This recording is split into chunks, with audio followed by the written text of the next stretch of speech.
Bajaj scooter जो आता है ना, उन्होंने अपने बेटे को कहा कि तुम जो करोगे, तुम कुछ भी करो, मतलब नहीं है कि तुम मेरा बिजनेस ही संभालो, तुम जो करना ना, तुमको जो पसंद है वो करो और उस काम में टॉप में रहो।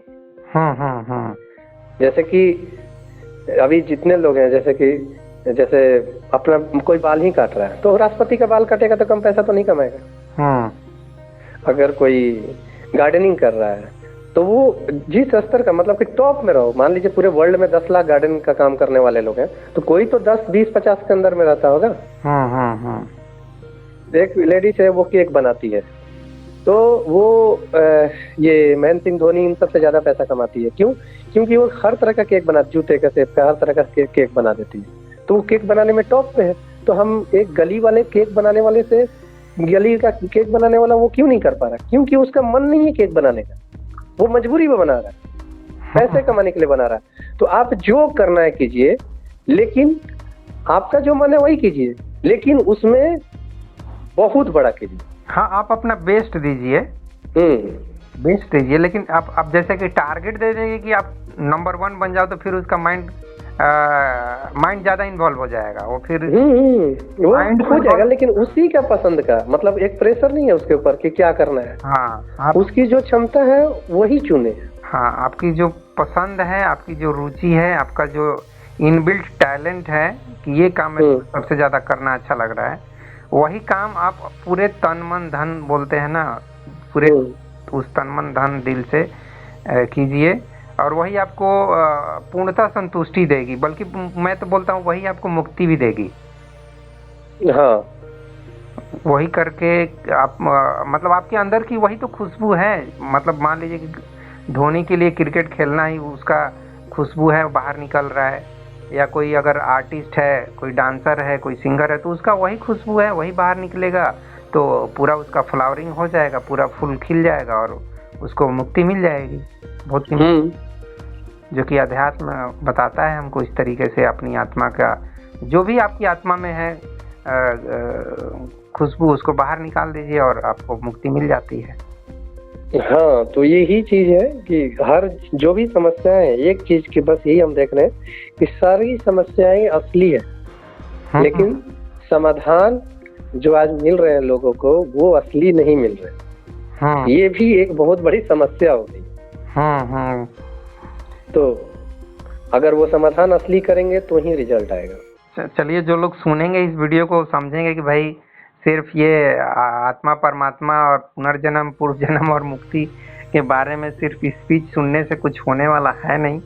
ग्राउंड पे उतरकर जो कुछ भी आप करना चाहते हो, जो कुछ भी बनना चाहते हो, वो आपको करना शुरू कर देना चाहिए। भले ही आप बिजनेस ही करना चाहते हो, बिजनेस ही करो, जो कुछ भी मतलब आप दिल से फील करते हो, वो चीज आपको लगता है कि यही मेरा लाइफ का पर्पस है, यही मैं करना चाहूंगा लाइफ में। बल्कि मैं तो कहता हूँ कि आप ऐसे भी इमेजिन करो कि अगर मान लो कि आत्मा होती है और मैं मरने के बाद भगवान के पास जाता हूँ और भगवान मुझसे पूछता है कि तेरी और क्या इच्छा रह गई है, क्या करने जाना चाहेगा फिर से पैदा होने, तो शायद तुम कुछ बोलो कि मैं ये करना चाहूंगा। तो जो तुम भगवान से बोलोगे वही चीज करना शुरू कर दो कि मैं फ्यूचर में जो कुछ अगले लाइफ में करूंगा उसको इसी लाइफ में करके खत्म करो। हाँ, इसी लाइफ में करके खत्म करो। तुमको रियल में जानना ही है पुनर्जन्म क्या है, अध्यात्म क्या है, हाँ, ये चीजें क्या है। तो वो देखो कि तुम आंख बंद कर रहे हो तो कितना देर तुम्हारा आंख बंद हो रहा है। हाँ, और कहाँ तुम्हारा ध्यान सबसे ज्यादा जा रहा है। हाँ, क्या चीज करने पे, क्या चीज अंदर से निकल के आना चाह रहा है, उस चीज को निकाल लो। बस समझ वही नेचर ने तुम्हारे अंदर दिया है, वो टैलेंट, वो खुशबू, बस और past life, present life, future life, वो लाइफ का चक्कर छोड़ दो। बस तुम क्या एक्शन करना चाहते हो उस पे ध्यान दो, बाकी इमेजिनेशन को छोड़ दो कि क्या ड्रीम को छोड़ दो, बाकी सब माया मोह समझ लो, बाकी सब माया मोह है। हाँ, क्योंकि किसी के भी बात से एक्शन तो हो नहीं रहा है। नहीं, एक्शन नहीं हो रहा है। हाँ, बातचीत सुनने से तो एक्शन नहीं हो सकता, एक्शन करना पड़ेगा, वही एक्शन फाइनली रिजल्ट देगा। बुद्ध को भी उतना साल एक्शन करना पड़ा, महावीर को भी करना पड़ा। और जितने भी होशवान लोग हैं उन्होंने पहले एक्शन किया एक तरह से, भले उस चीज को उन्होंने मतलब उस चीज को सहा, उस चीज को समझा, उस वे को कैसे जिया जाता है, ध्यान करना है क्या, उस चीज को समझा और उस चीज को फलीभूत किया, तब वो प्राप्त हुआ। ऐसा नहीं हुआ कि वो बुद्ध आचार्य प्रशांत का कहीं पे लेक्चर चल रहा था, सुन लिए। सही बात है। सुने भी होंगे उस समय के कोई आचार्य प्रशांत को, तो सिर्फ सुन के चुपचाप से बैठ नहीं गए, बल्कि खुद वो करना शुरू किए। हाँ, सिर्फ बात सुनने से कुछ नहीं होगा। अगर ध्यान का बात कर रहे हैं तो ध्यान खुद करके देखना है कि है क्या यार।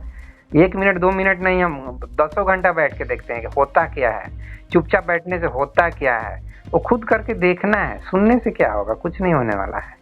हाँ, तो जितने भी लोग सुन रहे हैं, काफी लोगों को, चाहे हम लोग ही चर्चा सुन रहे हैं, कृपया करके अगर उनको ये सब चीज में इंटरेस्ट है, ध्यान, पुनर्जन्म, आत्मा, भगवान और जो भी चीज है, वो पहले बैठे और देखे कि हम बैठ कितना देर पा रहे हैं। यहीं से शुरुआत करें और आगे फिर यात्रा बढ़ेगी। लेकिन बात जो 1-1 घंटा 2-2 घंटा 4-4 घंटा किसी का सुन ले रहे हैं, उससे अच्छा कि 2 घंटा 4 घंटा बैठ ले। क्योंकि मैं देख रहा हूँ, हाँ, जो सिर्फ बैठना नहीं है, वो नहीं तो उनको ये भी भ्रम हो जाएगा कि यार बैठने से क्या हो जाएगा।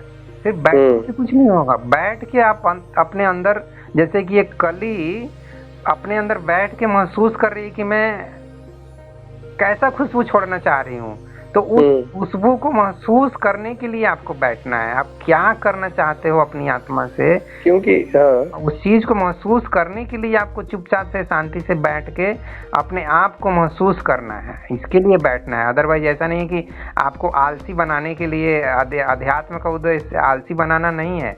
बहुत से लोग ऐसे भी सोच लेते हैं कि यार क्या है ध्यान, क्या है यार, चुपचाप से बैठ जाओ, 1-1 घंटा बैठो, ये कोई मतलब है? उससे अच्छा हम कुछ कर लेंगे। आंख बंद करके बैठना ना अपने आप में एक बहुत कठिन काम है। कठिन काम है, ठीक है, लेकिन लोगों को लगता है कि बैठना ही क्यों है। हाँ, नहीं तो वो फिर वो सुन क्यों रहे हैं किसी को, वो फिर किसी को सुनना छोड़ दे। अगर वो ध्यान में नहीं बैठ सकते हैं, जैसे बुढ़ा बुढ़ी लोग, बुजुर्ग लोग वो कीर्तन और भजन करता है ना, तो क्या उनका टाइम पास होता है, थोड़ा मनोरंजन हो जाता है। नहीं तो ऐसे क्या होगा कि 10 तरह का विचार आएगा कि अरे यार मेरा बेटा बेरोजगार है, ऐसे ही नालायक के जैसा घूम रहा है, बेटी का शादी नहीं हुआ है, ये वो। तो ये सब जो मन में चलते रहता है चिंता फिकिर, वो चिंता फिकिर से कुछ समय के लिए मुक्ति मिल जाता है जब किसी साधु महात्मा या भजन कीर्तन में जाते हैं। तो वैसे ही यूथ के लिए ये लोग कब भजन कीर्तन कर देते हैं, ऐसा प्रशांत चाहे संगीतनेश्वरी। अच्छा, तो ये भजन कीर्तन इनको ले डूबेगा एक दिन। हाँ, वो तो डूबेगा। हाँ, और जब ले डूबेगा तब इनको समझ में नहीं आएगा, तब डिप्रेशन में जाएंगे, गोलियां खाएंगे और फिर राम नाम सत्य तो फाइनल होता ही है, लास्ट लाइफ जर्नी जो भी हो। हाँ, तो कोई भी काम प्रैक्टिकल का, थ्योरी पढ़ना है, थ्योरी सुनना है, लेकिन करना प्रैक्टिकल। हाँ, ये तो मतलब आपका भी यही सलाह होगा, मेरा भी यही सलाह है कि सिर्फ बातों से कुछ नहीं होने वाला है। आपको ग्राउंड पे आके एक्शन करना ही पड़ेगा। और पास्ट लाइफ फ्यूचर लाइफ में कुछ रखा नहीं है। वो सब के बारे में जितना आप कम सुनेंगे, बल्कि न सुनेंगे, तो वो ज़्यादा अच्छा है। एक्शन के बारे में सोचिए कि क्या एक्शन करना है, आपका जो प्रॉब्लम है उसको कैसे दूर करें, और प्रॉब्लम के अलावे आपके अंदर क्या वर्चू है, क्या खुशबू है, क्या फ्रेगरेंस है, क्या टैलेंट है, क्या आप दूसरों के लिए कर सकते हो, वो चीज़ आप दोनों चीज़ कर लो। एक तो अपना प्रॉब्लम सॉर्ट आउट करने की कोशिश करो, और दूसरा अपने अंदर की जो खुशबू है, जो टैलेंट है, उसको भी बाहर निकालो। फिर देखो तुम कितने 100% संतुष्ट हो जाते हो और मुक्त हो जाते हो। बिल्कुल।